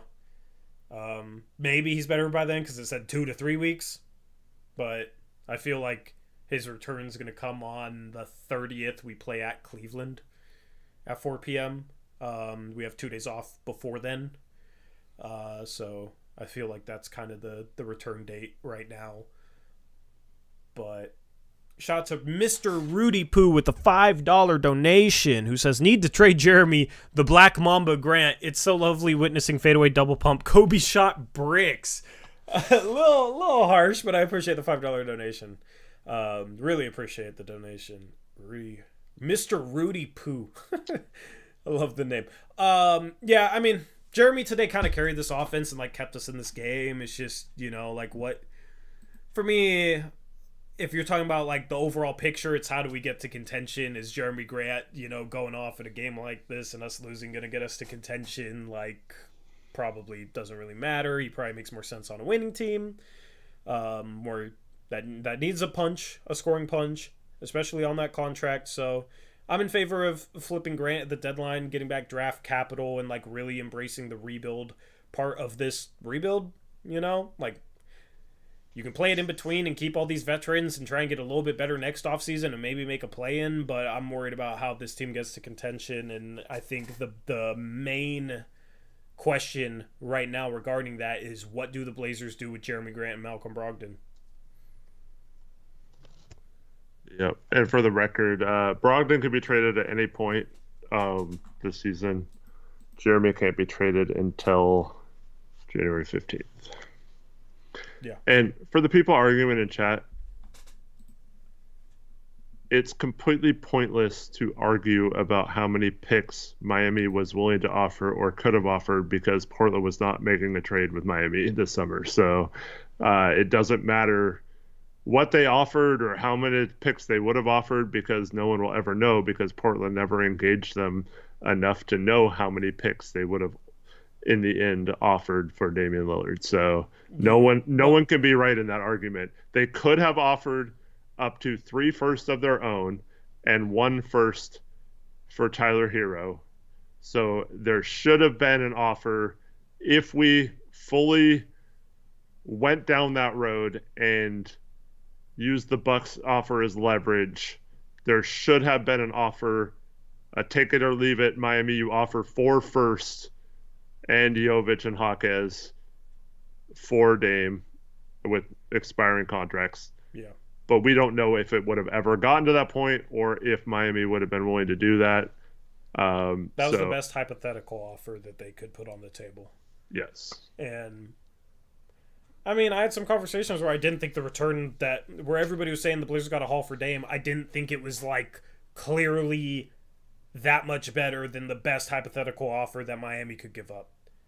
And that was because of Robert Williams' injury problems. That was because, Brogdon, what is he worth? Like a first. So you get a Warriors first, you get one Milwaukee first, and you get a couple swaps, and that's basically it. Like, is that, you could say that's worse than Miami's package. You can definitely make an argument of Miami's best hypothetical offer being better than what Portland ended up getting back. Because the reason why I've had that conversation with people is because people say, oh, well, Cronin didn't negotiate with Miami at all because they had no way of even coming close to what Portland ended up getting back for Dame. And I just don't think that's true, because I do think the return package was slightly overrated. And the big part is, Robert Williams is perfect as a player. If he had no injury problems, then it would easily be a great trade, and much better than what Miami could offer. But the problem is he's very injury prone. And we've already gotten bit by that before 10 games. So, I think it depends on, can you get 2 firsts back for Brogdon? If you can get 2 firsts back to pair with the Warriors first, to pair with the 2 other firsts that Portland got, then that'd be 5 firsts. Right, so if you can get 2 firsts back for Brogdon, it's pretty hard to make an argument for Miami's package. Mm-hmm. But if you only get 1 first back for Brogdon, you can definitely make an argument. And it also depends on how Hawkes and Jovic looks, and Jovic hasn't been playing much. Hawkes has had a couple impressive performances lately, though, so he could have been a piece that could have maybe helped the Blazers. Who knows? Sean Daw says, if we use our acquired picks to draft more Chris Murrays, we're doomed. Reevaluate in 5 to 7 years. So, yeah. I didn't like the Chris Murray pick, but in regards to picks in the 20s, if you have multiple, you're just hoping to hit on 1 or 2 of them. Like, if you have 5 in a 4-year span, you're just hoping to hit on, 1 or 2 of them. And we have. We got Anthony Simons with the 24th overall pick a few years ago. So, that was a great pick. And some of them you're going to wildly miss, And Chris Murray, he could still pan out. It's still very early for him. But, we'll see. We'll see. There's definitely going to be misses in that range, though, for sure. Yeah. Prosper is the next pick. I like Prosper, too, but he might end up being a miss. He hasn't played for Dallas yet. Yeah, so, the G League, too. Yeah. Yeah, so who knows? Who knows? Who did Denver draft the year they drafted Jokic in the first round? Who did Denver draft in the first round the year they drafted Jokic, I think is the question. I'm not sure. I'm kind of curious about that, though. I'll look it up. What year was that? 2014? 2014. I don't know. I can't type. 2014 NBA draft. Good old Basketball Reference. Yeah, that was 2014. In the first round, they took... Oh, they... That would have been Malik Beasley, right? No. That was the year they traded for Nurkic. Yeah, they drafted Doug McDermott at 11 and then traded that pick to Chicago for the 16th pick, which was Yusuf Nurkic. They drafted them in the same year. Yeah. Jeremy Grant got drafted at 39th that year.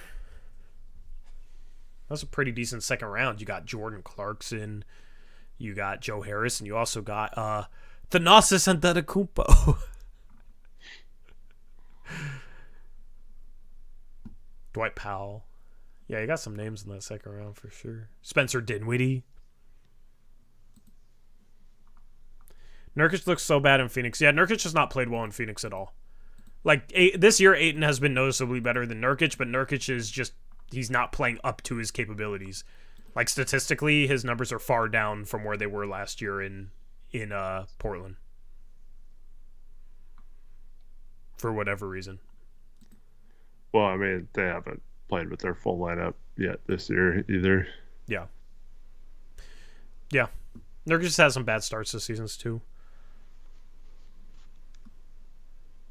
It's the KD effect. I don't think it's a KD effect. I think Nurkic is better when he's around better players, though. He's a glue guy. he holds good lineups together in a way, if that makes sense, at least on the offensive end, with some of his passing, screen setting, etc. Nurk doesn't have the best point guard in the league running pick and roll with them. That's also probably part of the reason, is because Dame is the best pick and roll point guard in the league, and those two had chemistry. So,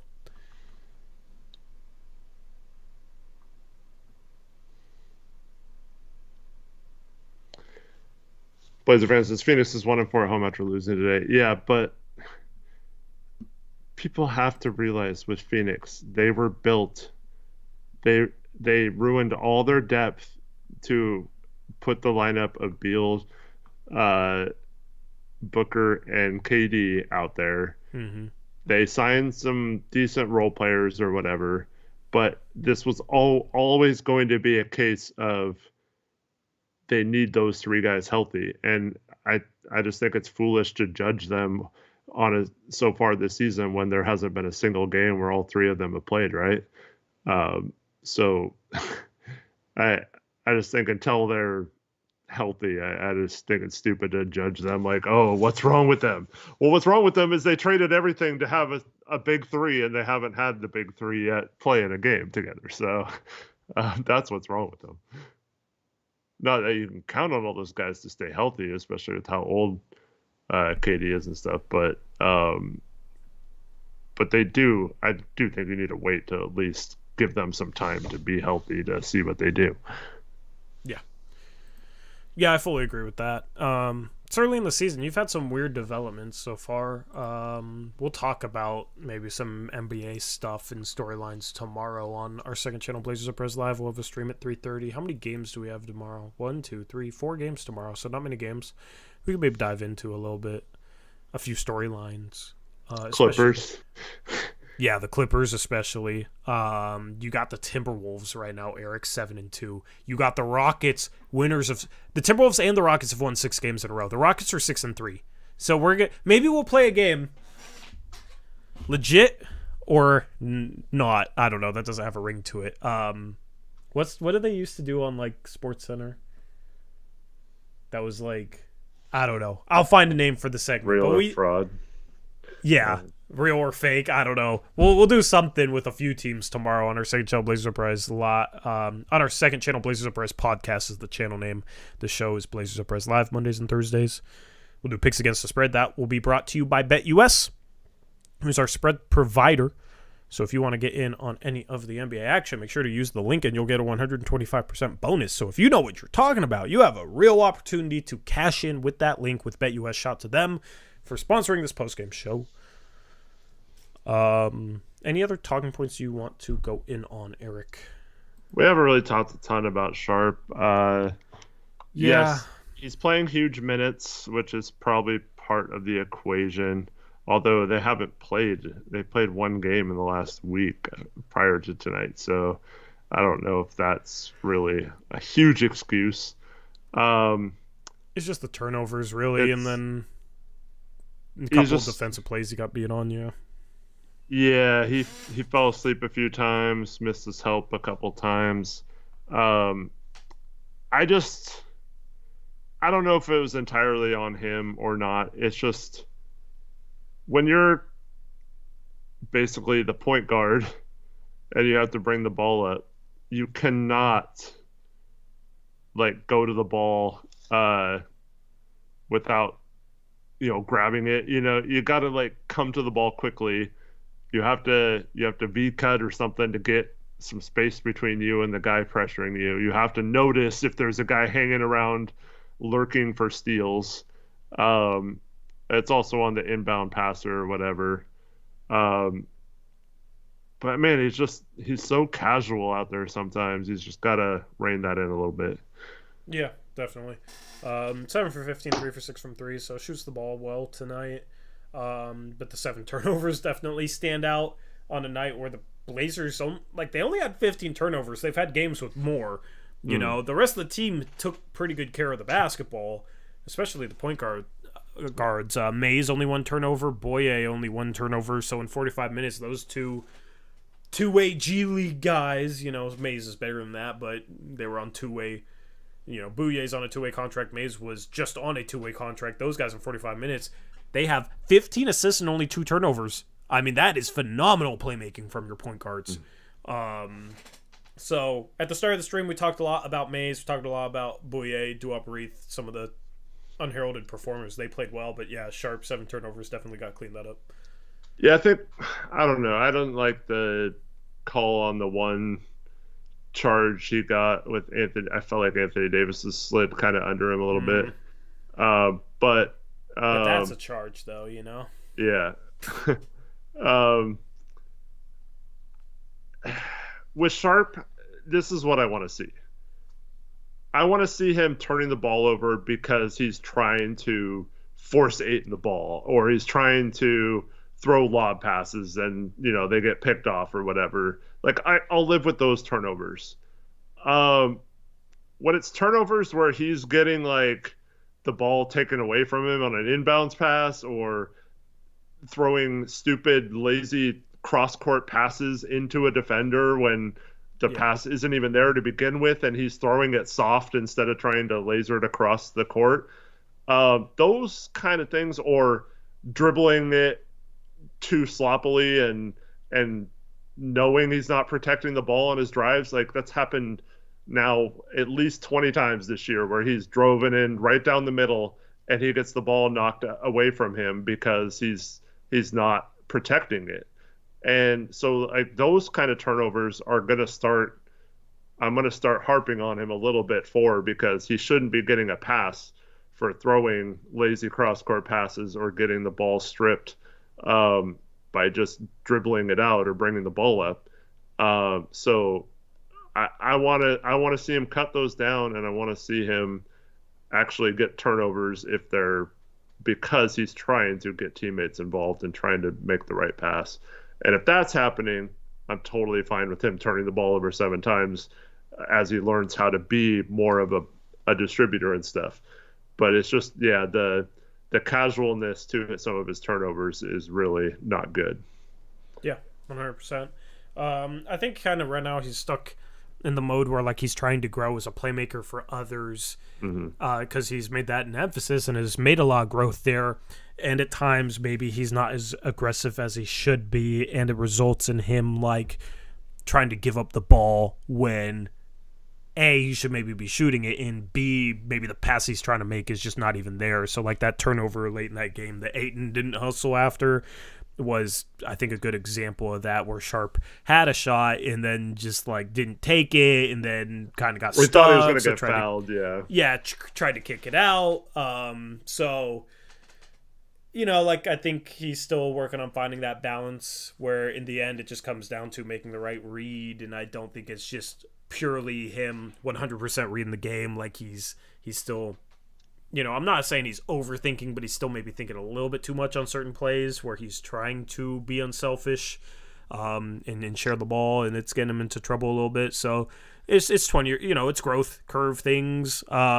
He's still 20. Like, it's kind of hard to, sometimes it's easy to forget with some of the progress he's made and how well he's played, but this was supposed to be his rookie year. So he's only 9 months older than Scoot. Like, so take the good with the bad right now, and definitely some room for progress and some things for him to focus on in terms of trying to get better at some of the things that you stated. Yeah, there was I think it was NBA University had a tweet today. I think Sharp was second in the league in drawing fouls on drives. Yeah.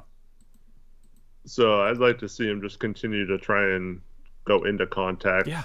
If he gets some charges too along the way, that's once again something I can live with as he learns how to absorb contact or not go through someone or sidestep someone or whatever.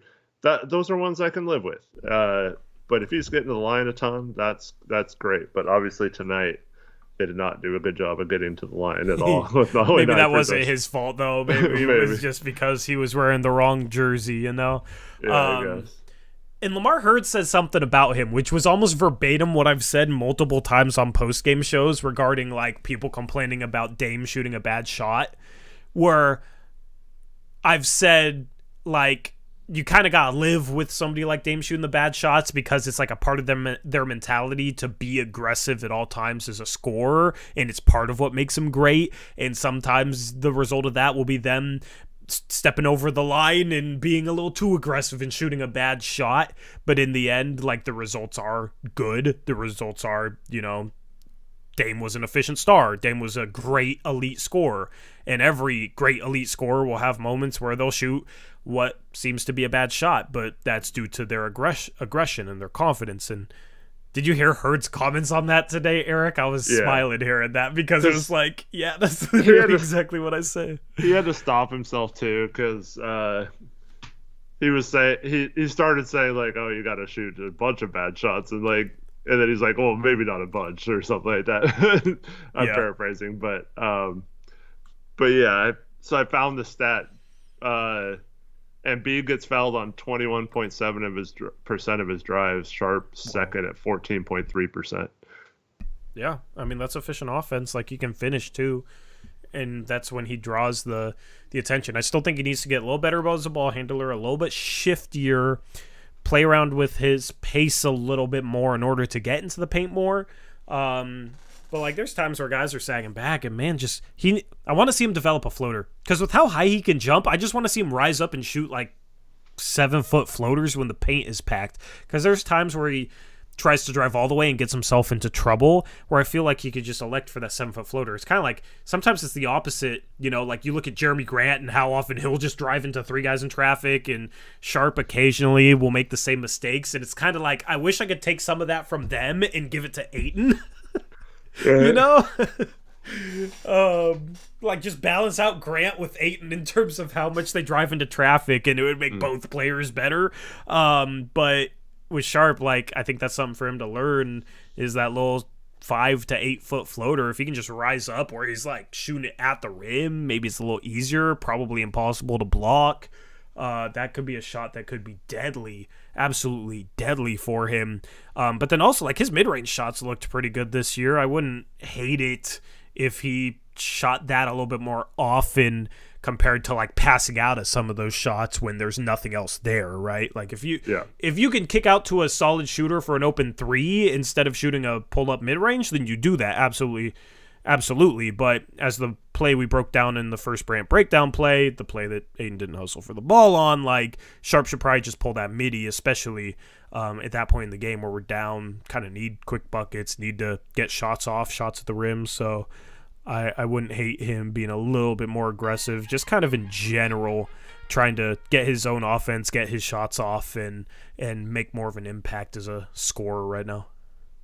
Yeah, without Brogdon, Ant, and Scoot, if they're all going to miss significant time, like, I don't know. I want Sharp shooting 20 shots a game. Yeah. I don't think he should shoot any less. And, yeah, you might have to force some to get to 20, but, like, I mean, Uprise shouldn't be shooting close to the same amount of shots. Like, no offense to Reith, but, like, like those. He was confident, man. No, I know, but like I'm saying, yeah. Like, Skylar shouldn't be shooting as much. He should be setting up Sharp to shoot more. He should be setting up Ayton to get a few more shots and stuff like that. So, like, during this stretch where we now know for sure that Ant and Scoot are out the next 2 to 3 weeks, and Brogdon, I'm assuming, won't be back for at least a few games. Freaking shoot the ball, man. If I'm Chauncey, I'm telling him, if I see you come off a screen and you're wide open and you don't shoot it, I'm benching you for not shooting it. I don't know. That's just what I want. I need him to be attacking. And I think very early in this game, he came off a screen or a curl or something and shot a mid-range, and it was really short, hit the front rim. And it seemed like he was, like, hesitant to shoot after that. And I was like, come on, dude. Like, it was one shot. Like, you need to be taking a ton of those in every game. Yeah, 100% agree on him. Shout out to Colonel Pancakes, $5 donation, says, for once, as a Kamara stan, T should have gotten more minutes towards the end of the game. I thought he had a good game. I don't disagree with that. Thank you for the donation, Colonel Pancakes. We got Mr. Rudy Poo and Mr. Curdle Pancakes on the donations. I love your guys' usernames. Kamara was in the lineup that made that comeback, so I understand Chauncey like sticking with that lineup and not turning back to Tease because Kamara was a big part in what kind of sparked that comeback, just with his hustle plays, couple of assists, 6 boards in 24 minutes, had a block, had some good defense. So, you like have him out there, Grant out there for offense. Mays, Sharp, like there's really no room for Thibault there, which is funny because of the amount of perimeter guys we're missing, and it's still like, oh, there's no room for Thibault, despite him playing great, like in that lineup. But you could have definitely made a case for Thibault playing over Kamara in that lineup for sure. Or maybe you could have made the case of Sharp getting a little bit more rest, considering he played 42 minutes in this game and is leading the league in minutes per game right now. Well, the problem is he played 23 of the 24 minutes in the first half, which is wild. Yeah, it's crazy. Wild stuff, bro. We are running him into the ground. I don't worry about Sharp in injuries, but at some point you gotta be like, okay, we're playing him a little bit too much. Like, let's just be a little bit safer. He's a couple more games like this. Wait, oh my God, I'm looking at his game log. Oh my goodness. The last 5 games. He's averaging over 42, I think, the last 5. He's averaging 42.3 minutes per game. The last 5 games, he's played in at least 40 minutes. It literally went from like, Chauncey isn't playing sharp enough last year to, holy hell, don't run him into the ground. Don't run the wheels off of him. My goodness, man. Yeah. Which is funny because opening night he plays 28 minutes and then like Ant gets hurt and it's 41, 36, 38, 42, 46, 41, 40, 42. I think not counting opening night, he's averaging over 40 points per game. Mm-hmm. That's crazy. Yeah. So, and in Sacramento he fouled out. Remember? He fouled out before OT. Mm-hmm. So if he didn't foul out, he probably would have played 46 minutes in that game. Oh, he for sure would have. So, there has 2 of the last 4 games have been overtime games. So that definitely, but he only played in one of them. So Sharp's minutes are something to watch. Yep. So I think Tease could have taken some of that minutes burden off of him. But, man, Chauncey's going to run guys into the ground. That's one thing that I've learned. It's also tough, though, because Kamara was probably having one of his worst games of the season. And then up until the fourth quarter. And then the fourth quarter, he started playing a lot better. And, yeah. Yeah. Nope, Thibault was not hurt, as far as I know. He just didn't play. He hasn't. There's been plenty of games this year where he hasn't really come back after playing like the first part of the game or the first part of the second half. It's kind of hit or miss whether he comes back in or not at all. Yeah. Anyway, I think that's a wrap for this post-game show. We just hit 2 hours, so probably going to wrap it up there. We're going to be live again tomorrow on our second channel, so make sure you go subscribe to that. Make sure you follow the channel on Twitter at BlazersUprisYT so you can be tweeted out when we drop anything or when we have streams. You can also join our Discord, link in description. We have game threads every game, so if you want to hang out with a bunch of Blazer fans to talk about the game as it goes on, you can join our Discord for that. We're trying to reach 1,000 members in there. I think we're getting close to 800 or so definitely join there and talk basketball with us in our Discord. Anything else, Eric? Thanks, everyone, for watching. Appreciate you all. Hope you all had a good weekend, and hope to see you on either tomorrow's stream or I think we play Tuesday and Wednesday this week, and then Friday and Sunday as well. So 4 games this week after only 2 this week or last week. So, yeah, hope to see you on some of those shows, and thank you for tuning in. Yep, we got 2 in-season tournament games this week. We'll be doing watch parties for those, so big games. Hopefully you can make it out for those. We got at Utah on Tuesday. I mean, that's a winnable game. Utah's not that good of a team. And then versus the Lakers on Friday. I mean, we just took it to the wire with them, although they didn't have LeBron. So LeBron will probably play in that one, yeah. We still are undefeated in in-season tournament games. So we're 1-0 right now as far as I'm concerned, feeling good. Anyway, Blazers lose tonight. Refs were tough. There were some tough moments from players in this game, but also some really good moments. End of the bench guys looking good. Bouye, I thought it was solid. Duop Reith, my guy Duop Reith, looking like he should be the backup center. I didn't think I'd be saying that we need Duop Reith shooting ever, but here we are. And also Skylar Mays looking phenomenal in the past couple of contests, so good for him. Good for him getting that guaranteed roster spot as well. So stream coming up tomorrow, second channel Blazers Uprise podcast. Subscribe there. Also, thank you to BetUS for sponsoring this post-game show. If you can join us for picks against the spread tomorrow, make those picks on BetUS. 125% deposit match with the link in the description box below, so you can cash in on that NBA knowledge, because I know you guys are a knowledgeable community, and I appreciate all of your support. And with that being said, we're out of here. Catch you tomorrow. Until then, as always,